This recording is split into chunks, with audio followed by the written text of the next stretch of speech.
शूर्पणखा का प्रस्ताव क्यों गलत था और क्यों नहीं था? सही और गलत का अंतर क्या था? सीतहि चितहि कही प्रभु बाता। सीता जी की ओर देख करके भगवान ने उत्तर दिया था जब शूर्पणखा ने कहा था। रास्ते में चलते हुए मध्याह्न का समय था, दोपहर का समय था। एक वटवृक्ष की छाया में रुके भगवान और थोड़ी देर के पश्चात वहां से चले गए। एक स्त्री ने दूसरी स्त्री से कहा कि अभी कुछ देर ही जाकर के यह यात्री किसी न किसी वृक्ष के नीचे रुक जाएंगे, इसलिए आओ हम लोग वहां चल करके उनका दर्शन करें। दूसरी स्त्री ने कहा कि समाज तो अपने ढंग से सोचता है, वो हमारी आलोचना अवश्य करेगा। लोग तो यही कहेंगे कि हम एक सौंदर्यवान पुरुष को देखने चलें। उस सखी ने कहा कोई बात नहीं, लोग आलोचना तो करेंगे तो करते रहें, परंतु नेत्र का जो सुख है, जो फल है, उनका तो दर्शन है और वो तो हमें मिल ही जाएगा। गोस्वामी जी ने बड़ी सुंदर चर्चा करते हुए लिखते हैं कि धरि धीर कहें चलो देखिए जाई, और जहां सजनी रजनी रही हैं और कहीं हैं जग को चुना सोचो कछु फल, और लोचन आपन तो लई हैं। पर एक सखी ने कह दिया कि तुमने जो नेत्रों के फल की बात कही वो भला कैसे पूरी होगी, क्योंकि ये लोग तो रात्रि में दिया जला करके सोएंगे नहीं, और जब भी किसी वृक्ष के नीचे अंधेरे में बैठेंगे तो भला दिखाई कैसे देंगे। उस स्त्री ने कहा कि अच्छा कोई बात नहीं, आंख से भले ही न दिखाई दें, किंतु सुख पाई है कान सुने बतिया, अर्थात कम से कम कान तो इनके शब्द सुन करके और सुख पाएंगे, आनंदित हो जाएंगे, क्योंकि शब्द सुनने के लिए तो प्रकाश नहीं चाहिए। तो दूसरी सखी ने ध्यान दिलाते हुए कहा जरा उनके स्वभाव पर तो विचार कर लो। जो प्रभु श्री राम श्री सीता जी को छोड़ करके अन्य किसी और की दृष्टि ही नहीं डालते हैं, वे रात्रि के अंधेरे में क्या हम लोगों से बैठ करके बातें करेंगे? क्या तुम्हें यह आशा है?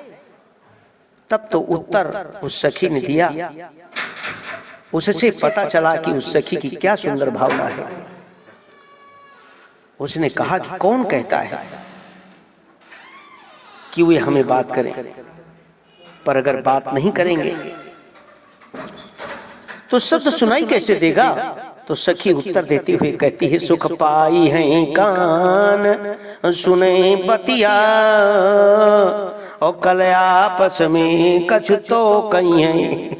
कम से कम सीता जी से तो बोलेंगे ना, लक्ष्मण जी ही तो बोलेंगे ना, पर हम लोग तो यही चाहती हैं कि ये तीनों बस आपस में वार्तालाप करें और हम अंधेरे में बैठकर उसे सुनने का आनंद लें। इन लोगों के प्रभु के सौंदर्य का इतना आकर्षण है, उनके प्रति इतनी प्रीति है, परंतु यह प्रीति के मूल में श्री सीता जी और प्रभु श्री राम के परस्पर प्रेम को देख करके संतुष्ट की भावना है। जनकपुरवासी स्त्रियां श्री राम की सुंदरता देखती हैं, परंतु सुंदरता देखने के बाद उनका ध्यान किधर चला गया। सखियों ने वार्तालाप करते हुए कहा कि जेहि बिरंची रची सीय संवारी, और तेहि श्यामल बर रचेऊ बिचारी।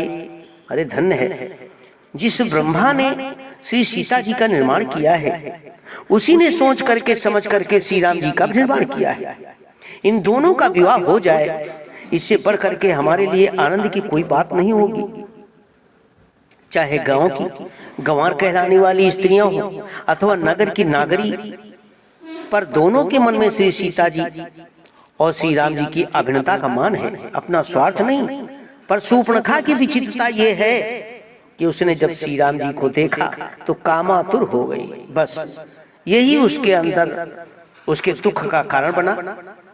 पंचवटी सो गई विकरार एक कई बारा, देख विकल भई जुगल कुमारा। और भगवान राम से विवाह का प्रस्ताव करते हुए कहती हैं कि मम अनुरूप पुरुष जग माही, और देख्यूं खोज लोक त्यों नाही, और ताते अब लगी रहूं कुमारी, और मनुमाना कछु तुम ही निहारी। ऐसा लगता है जैसे ब्रह्मा ने तुम्हारा निर्माण मेरे लिए ही किया है। लेकिन प्रभु श्री राम समझ गए कि यह विदेह नगर की स्त्री नहीं है, ये तो देह नगर की स्त्री है। ये भेद तो देह नगर वाले को ही दिखाई देता है।